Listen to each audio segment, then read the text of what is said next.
किसान भाइयों नमस्कार। अभी टाइम चल रहा है भी धान की रुपाई बहुत ज़्यादा हो रही है। 8वें महीने में भी जैसे बासमती की कम समय वाली वैरायटी है 1692 या 1509, उसकी रुपाई अभी भी चल रही है। तो 1692 हो गया या 1718 वैरायटी हो गई या फिर 1847 हो गई या 1509 हो गई या और बासमती वैरायटियाँ हैं, उनमें एक समस्या देखने को मिलती है, झंडा रोग निकलता है। या फिर अभी मेन मकसद जो अपना वीडियो बनाने का है वो ये है भी जहर डाल रहे हैं जिमीदार, दानेदार जहर जो होती है, कोई कार्बोफ्रान डाल रहा है, कोई पदान डाल रहा है, कोई काटाप डाल रहा है। भी धान लगाते ही पहला काम क्या होता है भी दवाई डालनी है। कोई यूरिया को नीले रंग की करके डाल रहा है, कोई हरे रंग की करके डाल रहा है, और देखा है जिमीदारों के हाथ भी रंगे हुए दिखाई पड़ते हैं, जो कि बहुत खतरनाक है। आपने सुना होगा गांव में एक दो बंदे ऐसे होते हैं जो दोपहर में डालने लग जाते हैं या फिर ज़्यादा टाइम वो दवाई डालते हैं, तो उनको आपने सुना होगा कि स्प्रे असर कर गई या फिर उनको उल्टी हो गई या अस्पताल में भर्ती कराना पड़ा। तो अपने बात आज की वीडियो में ये करते हैं भी ये जो काम अपने कर रहे हैं, अपनी जान जोखिम में डाल के जो जहरों का उपयोग कर रहे हैं, तो इनके बिना भी क्या इलाज है भी, जहर के बिना भी अपने खेती हो सकती है इस बासमती धान की या नहीं हो सकती।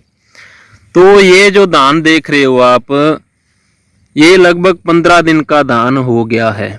तो इसमें बताते हैं आपको भी क्या क्या डाला है अपने, और जहर डालने की कितने की ज़रूरत है।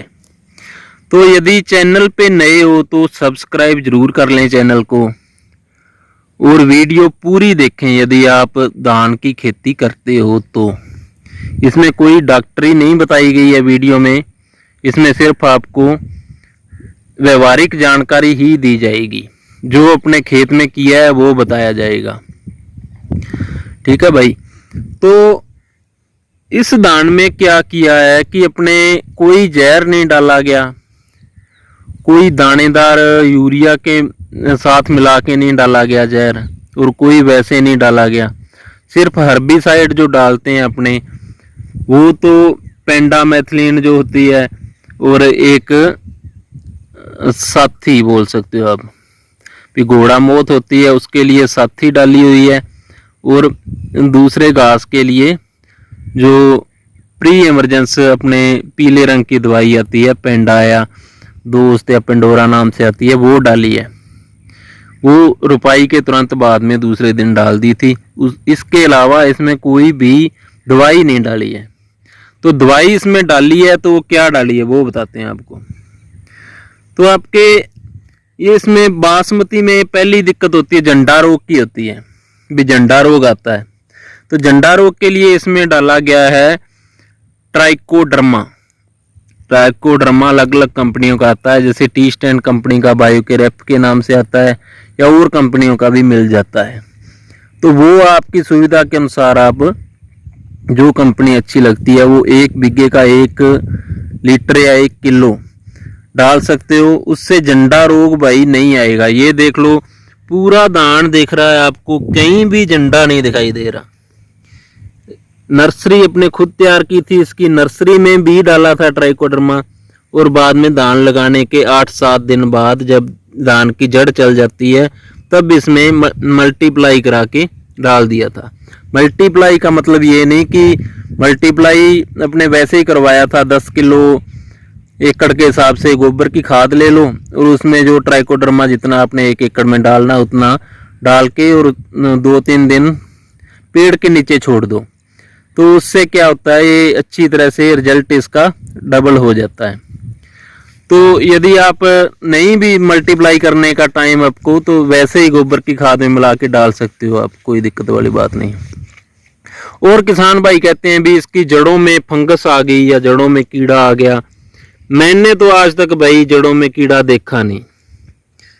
भी धान लगाते हुए हो गए लगभग 6-7 साल, और जड़ों में कीड़ा मैंने तो आज तक देखा नहीं, ना ही जड़ों में कीड़े वाली कोई दवाई डाली है। वो अपने दिमाग में कीड़ा है भाई, तो वो मरता नहीं, दिमाग वाला कीड़ा नहीं मरता, जड़ वाला कीड़ा तो मर सकता है, क्योंकि जड़ों में होता है अपने जो मेड़ होती है उसके आसपास देखा होगा कि कई ये प्लांट जो मिस हो जाते हैं, उसका कारण है भी ऊपर से रेत जो डल जाती है, सिल्ट बन जाती है, उसके कारण वो प्लांट मिस हो जाते हैं। वो होंगे ही, उनका कोई इलाज नहीं है, वो हो जाते हैं जब नीचे से जल जाता है प्लांट, या फिर उसमें अपने को कोई या तो सुंडी दिखाई पड़ती है या उसमें अपने को दीमक दिखाई पड़ती है, तो अपने उठाते हैं मोनो या क्लोरो या कर देते हैं उसमें।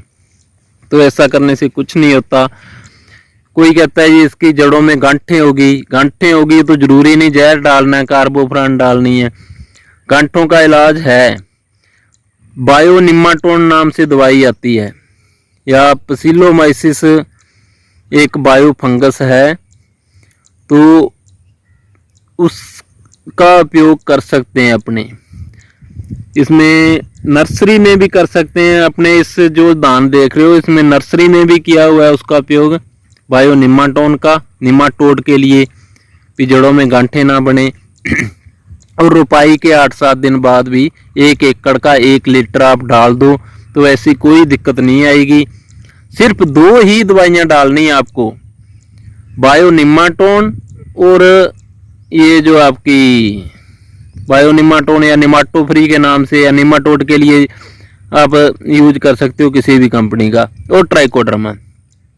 तीसरी दवाई नीचे डालने की कोई ज़रूरत नहीं है, कोई जहर डालने की ज़रूरत नहीं है। शुरू किससे लेके लास्ट तक ट्राइकोडर्मा बहुत काम करता है। ट्राइकोडर्मा आपका रूट रोट हो गया या और फंगस होगी जड़ों की, उसको भी कंट्रोल करता है। ये देख लो, ये 15 दिन का दान है अपना, कोई जहर नहीं डाला हुआ, सिर्फ ट्राइकोडर्मा और ये पसिलोमाइसिस जो या बायोनिमाटोन बोल सकते हैं, इसी के सारे खड़ा है। ये देखो बहुत शानदार, इसकी 15 दिन में कल्ले बनने शुरू हो गए हैं, लगभग 5-5, 6-6 कल्ले बन रहे हैं और अच्छी ग्रोथ, अच्छी ग्रीनरी है। आप खाद पानी पूरा करते रहो, जहर मत डालो, क्योंकि जहर डालने से भाई अपनी जान को भी जोखिम होता है। यदि अपने ज़्यादा फसल लेने के चक्कर में या ज़्यादा कीड़े मारने के चक्कर में खुद की जान ही गंवा दी तो क्या फ़ायदा, क्योंकि आजकल उमस का मौसम है और अपनी इम्यूनिटी इतनी है नहीं कि अपने कुछ सहन कर सकें, फेफड़े कमज़ोर हुए पड़े हैं, इसलिए वो गैस होती है वो चढ़ जाती है, तो उससे आदमी का भी नुकसान हो सकता है। ठीक है, अपनी सेहत के साथ खिलवाड़ ना करें। वो जहर आगे जाएगा, चावल में जाएगा, वो तो आगे की बातें हैं, पर खुद तो ना मरे ना ऐसे काम करके, जब इसका कोई ज़रूरत नहीं है। तो ये देख लो आप, ये पीछे देख लो, ये PR 114 दान है, ये भी लगभग हो गया 55 दिन का। तो इसमें भी अपने कुछ नहीं डाला है, जहर वाली कोई चीज़ नहीं डाली है इसमें। ये भी ये निमाटो फ्री या बायो निमाटोन और ट्राइकोडर्मा इसी के सारे खड़ा है। देखो कितनी अच्छी ग्रीनरी है, अच्छी इसने फुटाव किया हुआ है, बहुत शानदार तरीके से देख सकते हो आप। और अपने इसमें भी कुछ नहीं किया है, आप देखोगे इस बार गर्मी ज़्यादा थी तो ऊपर से जो पत्ते हैं बहुत जले हुए हैं, पर इस दान के बहुत शानदार ऊपर से पूरा कच्चा और अच्छा हरा है पत्ता, देख सकते हैं आप।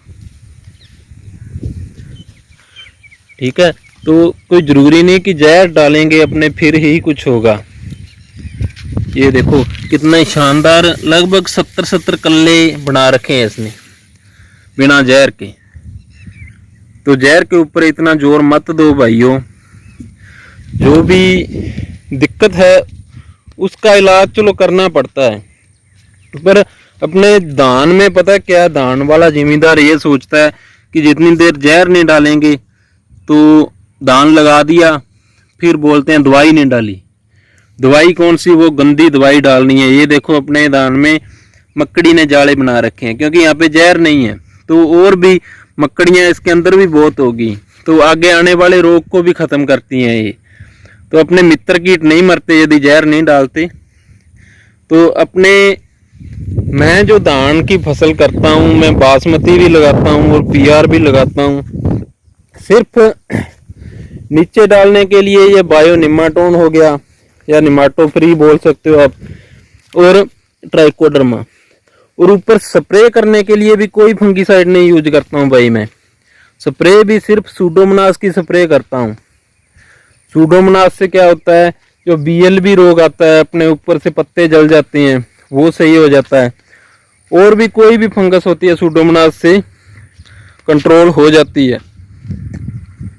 जैसे नेक ब्लास्ट हो गया या और कोई दिक्कत है तो सूडोमोनास करो, आपका धान बहुत अच्छा हो जाएगा। इसमें बीएलबी आ गया था क्योंकि इस बार गर्मी ज़्यादा, आपने देखा होगा कि धान ऊपर से जले हुए हैं, तो चौथे पांचवें दिन उसका रिजल्ट आ जाता है सूडोमोनास का। 1 बीघा में 1 लीटर इसका सूडोमोनास का स्प्रे किया और 5वें दिन धान पूरा हरा भरा हो गया। तो इतना रिजल्ट किसी भी दवाई का और का नहीं आता है। यदि आप थायोमेथाइल कुछ भी कर लो, स्ट्रेप्टोसाइक्लिन की वो कर रहे हैं, पुड़ियाँ कर रहे हैं, कोई कुछ कर रहा है, कोई फायदा नहीं भाई। तो सूडोमोनास बेस्ट ऑप्शन है। तो 3 दवाइयों से अपना धान पकेगा, जो दवाइयाँ बोलते हो आप। और झाड़ भी ऐसा नहीं कि अपना माड़ा रहेगा, आस पड़ोस में जितना उत्पादन आता है उससे अच्छा ही आएगा, उससे कम नहीं आएगा, अजमाई हुई बात है। क्योंकि ऐसा तो नहीं है कि अपने बोल दें जो अच्छा राइस बेल्ट है जहाँ पे अच्छे पानी है उनके जितना हाईएस्ट झाड़ आया अपना उतना बता दें, उतना कभी नहीं आता। क्योंकि उत्पादन जो होता है वो देखा जाता है अपने एरिए में, क्योंकि अपने आस पड़ोस में जैसे पानी है, जैसी धरती है, वैसी ही अपनी होती है, तो उनसे कंपेयर कर सकते हैं अपने। तो ठीक है भाई, वीडियो अच्छी लगी तो इसको शेयर जरूर कर देना। वीडियो लास्ट तक देखने के लिए धन्यवाद, मेहरबानी।